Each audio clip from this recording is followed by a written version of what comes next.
LDF സർക്കാരിന്റെ വികസന കാഴ്ചപ്പാടുമായി ചേർന്ന് നിൽക്കുന്ന ലോകോത്തര നിലവാരത്തിലുള്ള ടൗൺഷിപ്പാണ് വയനാട് എൽസ്റ്റൺ എസ്റ്റേറ്റിൽ ഉയരുന്നത്. വികസന പദ്ധതികൾ സമയബന്ധിതമായി നടപ്പാക്കുന്ന പിണറായി സർക്കാരിന്റെ ഇച്ഛാശക്തിയുടെ മറ്റൊരു പ്രതീകമായി മാറുകയാണ് വയനാട് ടൗൺഷിപ്പ്.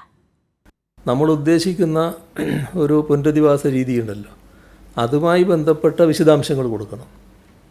അപ്പോൾ അത്തരം കാര്യങ്ങളിലുള്ള സഹായമാണ് നമ്മൾ ചോദിക്കുന്നത്. അതിനുള്ള തയ്യാറെടുപ്പുകൾ നടന്നുകൊണ്ടിരിക്കുകയാണ്. അസാധ്യമെന്ന് കരുതിയവയെല്ലാം സാധ്യമെന്ന് തെളിയിച്ച പിണറായി സർക്കാർ മറ്റൊരു ചരിത്രമാണ് കുറിക്കുന്നത്. മുണ്ടക്കൈ ചൂരൽമല ദുരന്തബാധിതർക്ക് വേണ്ടിയുള്ള ടൗൺഷിപ്പും ഉയരുകയാണ്. ലോകോത്തര നിലവാരത്തിൽ ടൗൺഷിപ്പ് പൂർത്തിയാകുമ്പോൾ ലോകത്തിന് മുന്നിൽ കേരളം ഒരിക്കൽ കൂടി തലയുയർത്തി നിൽക്കും. ഇന്ത്യൻ പ്രധാനമന്ത്രിയും എത്തി നല്ല രീതിയിൽ പ്രതികരിക്കുകയും ചെയ്തു.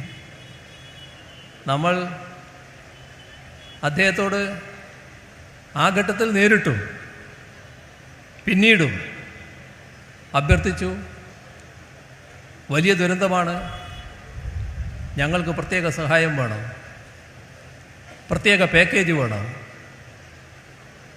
പരിശോധനയ്ക്ക് ശേഷം തരാമെന്ന് പറഞ്ഞു. ഇപ്പോൾ പല വട്ടങ്ങളിലായി ഈ കാര്യം കേന്ദ്ര ഗവൺമെൻറ് ശ്രദ്ധയിൽപ്പെടുത്തുകയാണ്. പ്രതിസന്ധികളെ ഇച്ഛാശക്തി കൊണ്ട് മറികടന്ന് കൈവരിക്കുന്ന മറ്റൊരു നേട്ടമായി അടയാളപ്പെടുത്തും. ലോകത്തിന് മാതൃകയാകും വിധം നമുക്ക് ഒന്നിച്ചു നിൽക്കാൻ കഴിഞ്ഞിട്ടുണ്ട്. അതാണ് കേരളത്തിൻ്റെ പ്രത്യേകത. ഈ യോജിപ്പ്, ഈ ഐക്യം, ഈ ജനങ്ങളുടെ ഒന്നിച്ചുള്ള നീക്കം, അതാണ് കേരളത്തെ രാജ്യത്തിനും ലോകത്തിനും മുന്നിൽ മാതൃകയാക്കി തീർക്കുന്നത് എന്ന് നാം കാണുന്നു.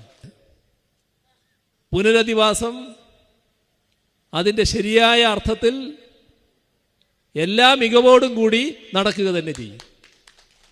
അതിനെക്കുറിച്ച് ഒരാശങ്കയും ഉണ്ടാകേണ്ടതായിട്ടില്ല. താമസിക്കാൻ ഒരിടം മാത്രമല്ല, ആധുനിക സൗകര്യങ്ങളും മികച്ച ജീവിത നിലവാരവും ടൗൺഷിപ്പിൽ ഉറപ്പുവരുത്താനാണ് സർക്കാരിന്റെ ശ്രമം. 5 ലക്ഷത്തിലധികം വീടുകൾ ലൈഫ് പദ്ധതി വഴി പൂർത്തിയാക്കി എല്ലാവർക്കും വീടെന്ന ലക്ഷ്യത്തോടടുക്കുകയാണ് കേരളം. ദേശീയപാത 66, ഗെയിൽ പൈപ്പ് ലൈൻ, കൂടംകുളം വൈദ്യുത ലൈൻ, വിഴിഞ്ഞം തുറമുഖം തുടങ്ങിയ പദ്ധതികളും യാഥാർത്ഥ്യമായി. ഈ നേട്ടങ്ങളുടെ പട്ടികയിൽ ഇടം നേടുകയാണ് വയനാട് ടൗൺഷിപ്പും. കൈരളി ന്യൂസ്, വയനാട്.